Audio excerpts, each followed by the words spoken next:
Mazatlán acaba de superar los 35 homicidios en lo que va de agosto, mientras más de 3.200 militares y marinos patrullan cada calle del puerto.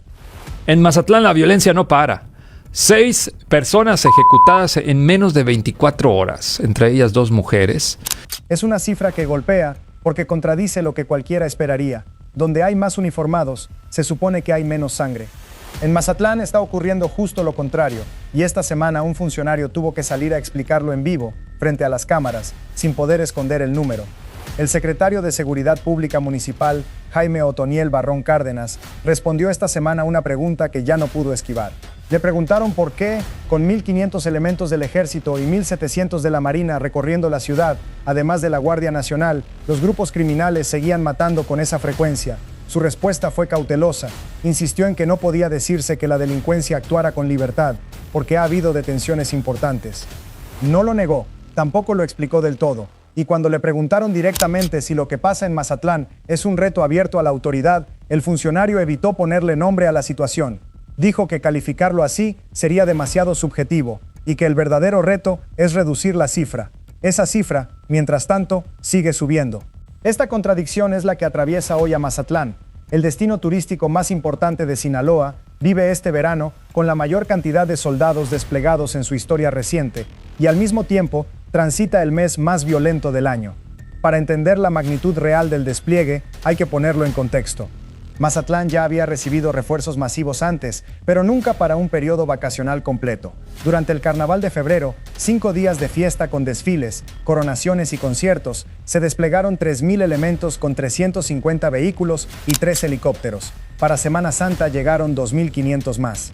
Ambos operativos duraron apenas unos días, pensados para eventos puntuales. Lo de ahora es distinto. Es un operativo de temporada completa, bautizado como Verano Seguro, que arrancó a inicios de julio y que se extiende hasta el 1 de septiembre, con 18.309 elementos repartidos entre todas las corporaciones del Estado.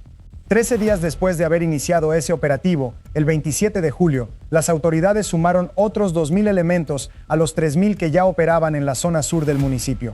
Y apenas hace unos días llegó otra oleada, 1.700 marinos bajo una operación con nombre propio, Sable, enfocada exclusivamente en debilitar la estructura criminal que sostiene la violencia en el puerto. Es la mayor concentración de fuerza pública que ha visto Mazatlán en un solo verano, y aún así, julio cerró con 36 personas asesinadas en ataques armados, la cifra mensual más alta del año hasta ese momento, 32 hombres y 4 mujeres, y agosto, que todavía no termina, ya lo superó.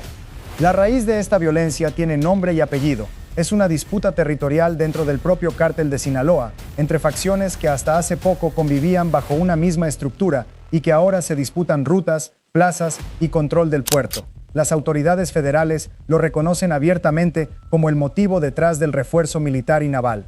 No es delincuencia común desorganizada disparando al azar, es una guerra interna entre grupos que conocen el territorio mejor que cualquier soldado recién llegado. Ahí está la clave que explica por qué miles de uniformados no logran frenar los homicidios. No se trata de vigilar calles contra ladrones ocasionales. Se trata de contener una guerra de posiciones entre grupos armados que operan con inteligencia local, informantes propios y capacidad de golpear en cualquier punto de la ciudad, incluso en zonas que se consideraban las más seguras para el turismo. Esta ruptura dentro del cártel de Sinaloa no nació de la nada. Viene arrastrándose desde que una de las cabezas históricas de la organización quedó fuera de circulación hace un par de años, lo que dejó vacíos de poder que distintas facciones empezaron a disputarse por la fuerza. Culiacán fue el primer escenario de esa guerra interna. Ahora el conflicto se trasladó también a Mazatlán, un puerto que durante años se mantuvo relativamente al margen de los enfrentamientos más intensos y que hoy se convirtió en un frente activo más. La escala del problema se entiende mejor con lo que pasó apenas 6 días antes del reconocimiento del secretario. El 13 de agosto, el gobierno federal presumió en redes sociales que esa jornada había sido la más pacífica de todo el sexenio a nivel nacional. Ese mismo día, Sinaloa concentró por sí solo el 35% de todos los homicidios dolosos registrados en el país, 7 personas asesinadas en una sola jornada, solamente en ese estado, mientras el resto de México reportaba niveles históricamente bajos. Ese mismo periodo dejó otro episodio que retrata el tipo de violencia que enfrentan hoy las corporaciones desplegadas en la zona. 3 policías estatales fueron atacados con drones cargados con explosivos sobre la carretera que conecta Mazatlán con Culiacán. No es una pelea con armas de fuego convencionales. Es un conflicto donde los grupos criminales usan tecnología que hace apenas unos años era exclusiva de conflictos militares en otras partes del mundo. El secretario de Seguridad Federal, Omar García Harfuch, reconoció públicamente que el Gabinete de Seguridad mantiene coordinación permanente con las autoridades estatales de Sinaloa. Como parte de esa estrategia, informó que bajo instrucción de la propia presidenta, se realizaron operativos que derivaron en la detención de más de 80 servidores públicos y exservidores públicos señalados de tener vínculos con organizaciones criminales. Es un dato que revela algo incómodo. Parte del problema en Sinaloa no está solamente en las calles, sino también dentro de las estructuras que deberían combatirlo. El nivel de permanencia que está tomando este despliegue también se nota en detalles que antes no existían. Los militares ocuparon recientemente las instalaciones del viejo acuario de Mazatlán, un espacio abandonado hace años, para convertirlo en base de operaciones. No es un campamento temporal de unos días, es la señal de que las fuerzas federales se están instalando para quedarse, al menos mientras dure la temporada alta. Porque eso es lo que ha cambiado este verano. La violencia dejó de limitarse a colonias periféricas y empezó a tocar el corazón turístico del puerto.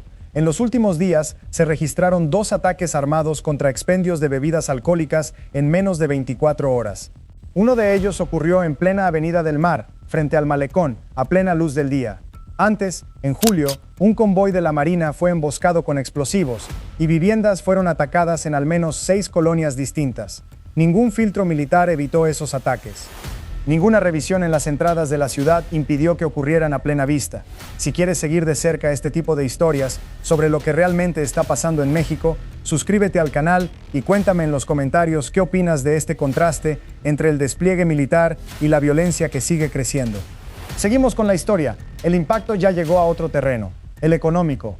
Roberto Osuna Valdés, presidente del Consejo Nacional Gastronómico de Mazatlán, describe un verano que sostuvo la ocupación en restaurantes y hoteles, pero que ya no se parece al de antes. Explica que el patrón de visita cambió. Antes los turistas llegaban y se quedaban toda la semana. Ahora arriban el jueves y se van el domingo por la mañana. Sigue habiendo turismo, y turismo que repite, pero el comportamiento es distinto al de temporadas anteriores. La zona rural del municipio la está pasando peor.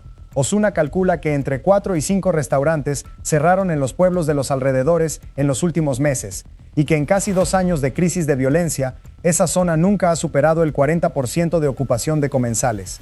Sobre el refuerzo militar y naval anunciado, su lectura es reveladora. Más que una estrategia de seguridad, lo interpreta como una señal de alarma hacia afuera. Si a nivel nacional se anuncia que llegan miles de militares a Sinaloa, razona, el turista automáticamente asume que algo grave está pasando.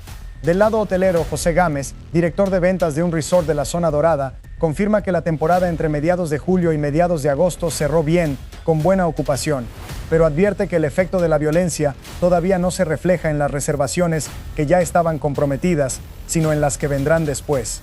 El ataque más reciente en la Avenida del Mar no provocó cancelaciones entre quienes ya tenían cuarto reservado, pero sí generó llamadas de gente preocupada y sobre todo frenó las nuevas reservaciones para septiembre y octubre. Quien ya había apartado su viaje va a llegar. Quien todavía no lo hacía, ahora lo está pensando 2 veces. Hay otra capa de este problema que rara vez se explica con claridad. Ni siquiera existe una sola cifra oficial confiable sobre cuántas personas han muerto asesinadas en Sinaloa.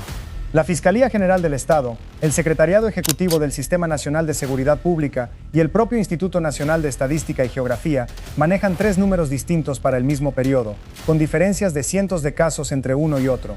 La razón, según reportes periodísticos especializados en la fuente policial del Estado, tiene que ver con cambios recientes en la forma en que la Fiscalía clasifica los homicidios. Desde el año pasado, algunos hallazgos de cuerpos con impactos de bala se registran bajo categorías como causa de muerte pendiente por determinar, agresión a la autoridad u homicidio por enfrentamiento, clasificaciones que no se contabilizan dentro del conteo diario de homicidios dolosos que se difunde a la prensa. Eso significa que el número real de personas asesinadas podría ser más alto que el que se anuncia públicamente cada mañana.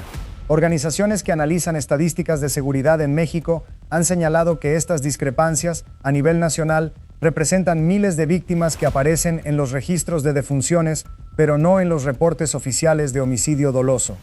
No es prueba de manipulación deliberada, pero sí es una señal de que las cifras que se usan para medir el éxito o fracaso de un operativo como el de Mazatlán podrían no reflejar la realidad completa.